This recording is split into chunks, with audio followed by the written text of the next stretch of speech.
Good afternoon. I'm Dr. LaWanda Hill, and I want to spend some time today talking about emotional intelligence. That is another common theme or set of challenges that I see some of our students struggling with who come into CAPS. One of the things that has become very real for me, and an observation that I've made, is that the majority of our students are very intellectually gifted, and they have been what we call reinforced for that. So they've been rewarded, they've been affirmed, they've been praised for their intellectual intelligence. They have the capacity to critically think, to solve novel problems, to really engage in intellectually stimulating conversation and dialogue that contributes very significantly to the society. And so that has been kind of what's center for them, what is primary for them. On the flip side, what I've also seen is that has often been at the expense of their emotional intelligence. So I like to use this metaphor with a lot of clients who come in really grappling with, what do I do with these emotions that I'm experiencing? I ask them, what grade do you feel you are in emotionally? Intellectually, you are now a fresh sophomore, junior, senior, graduate student, medical student, law student, in terms of your intellectual exercising and capacity. But what grade are you in emotionally? Meaning, how much time have you spent really trying to lean into your emotions, experience your emotions, understand them, and use them in a way that will benefit you? And often I am met with a very puzzled look because students have not done that emotional labor to develop their emotional intelligence. So I want to spend some time today talking about emotional intelligence and how do we develop more of it so that we can better manage them. So I am a firm believer that we as humans are hardwired with some systems that govern us, give us insight, contribute to the ways in which we navigate the world. One of those systems that's very much so socially acceptable is our intellectual systems and our intellectual capacity. On the flip side, one of those systems that are not as often developed, the muscle I call it, or reinforced, is our emotions, our emotional systems. Emotions give us information. That is their job. It is a function of us to understand it is a function for us to understand our emotions. It is in our best interest that we develop emotional intelligence, because I am a firm believer that if we are to lean into those emotions, we are able to navigate the world in a way that feels good for us.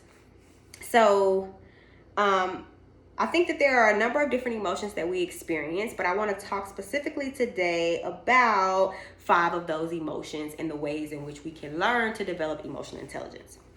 The first one I want to talk about is discomfort. This is an emotion that a lot of our students lean out of, distract themselves with work, become overly busy, suppress, deny. I can see them as like a fly that's trying to like escape this fly swatter that's trying to like land down the fly to really zone in on the emotion.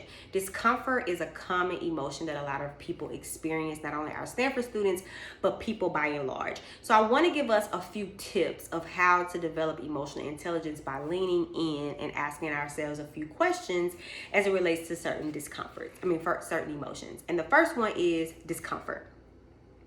One of the things that I think that discomfort shows up to provide a message for us is, what doesn't feel right for me in this moment? Discomfort, it shows up for people in very much so different ways. It could come from this feeling of wanting to disappear, wanting to leave the room, something's unsettled with you. You may even feel it physiologically in your body. Some people feel discomfort kind of like in their upper body, in their chest. Some people feel it in their stomach. But when you feel discomfort, the first thing that you want to do is pause and ask yourself, what doesn't feel right for me? It's my experience that we don't pause and ask ourselves, what doesn't feel right for me? If you don't ask yourself what doesn't feel right for you, then you can't really lean into that and adjust and correct in the ways that's going to be necessary to move forward. Instead, what I see people do is pretend that they don't have that discomfort, or they do something to engage, to distract themselves from that discomfort, and you really miss that moment to address what doesn't feel right for you. And then it turns into like a recurring pattern of discomfort, either in the academic context, when you're talking with your families, in relationships, with your peers.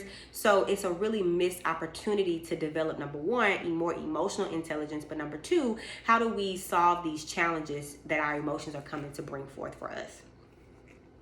The second emotion that I want to touch on is fear. What is fear? When fear shows up, it is a very strong sensation, and fear can feel very activating. It really activates that fight or flight. So we either want to fight something, or we want to like freeze, or we want to just leave and run because we're experiencing fear. So when fear comes up for you, I want to invite you to lean into that emotion in developing emotional intelligence and ask yourself, what sense of safety is feeling interrupted for me? Fear is, what sense of safety is feeling interrupted for me? Is it my emotional safety? Is it my physical safety? Perhaps the answer to that question is neither. Maybe it's not your emotional safety or your physical safety, but a threat or to your identity. What part of my identity am I feeling, at jeopardy of being erased or discounted or misrepresented, or that I feel will be rejected in some way? So I want to remind us to lean into fear and ask ourselves that question: what sense of safety is feeling interrupted? The third emotion I want to, invite us to lean into is joy and happiness. Joy and happiness is something that we all like, but in a lot of times of distress, we don't really rely on that joy and happiness to guide us and how do we cope with a distressing state. So joy and happiness comes to show us that this means something to me.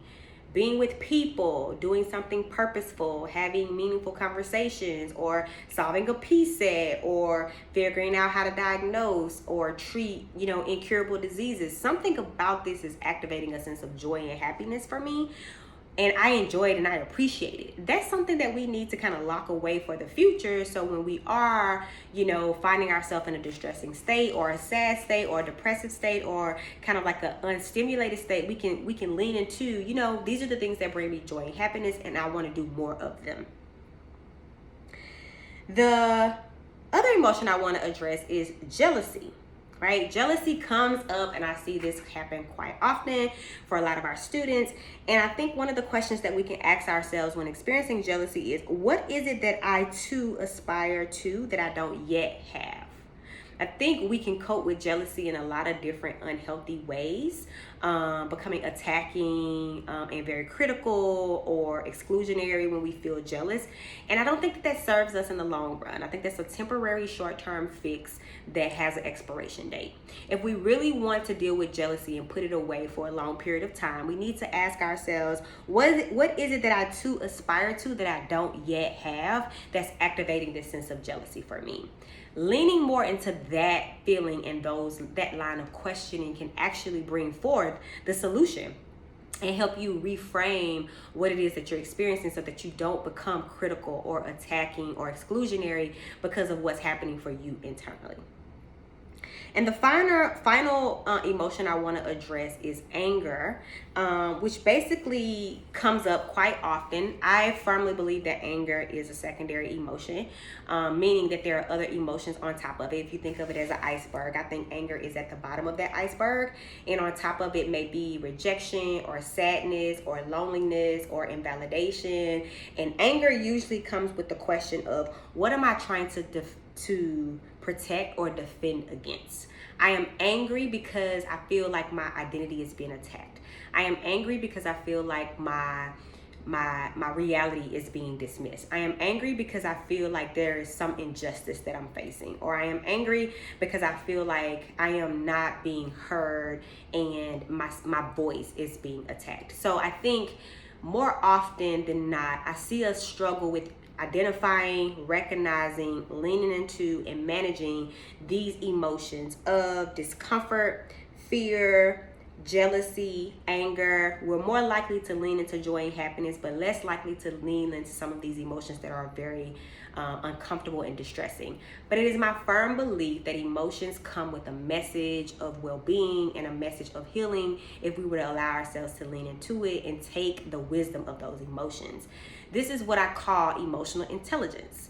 Emotional intelligence leads us into well-being and joy and fulfillment, but we don't always come to Stanford with the same level of emotional intelligence as the intellectual intelligence that we have.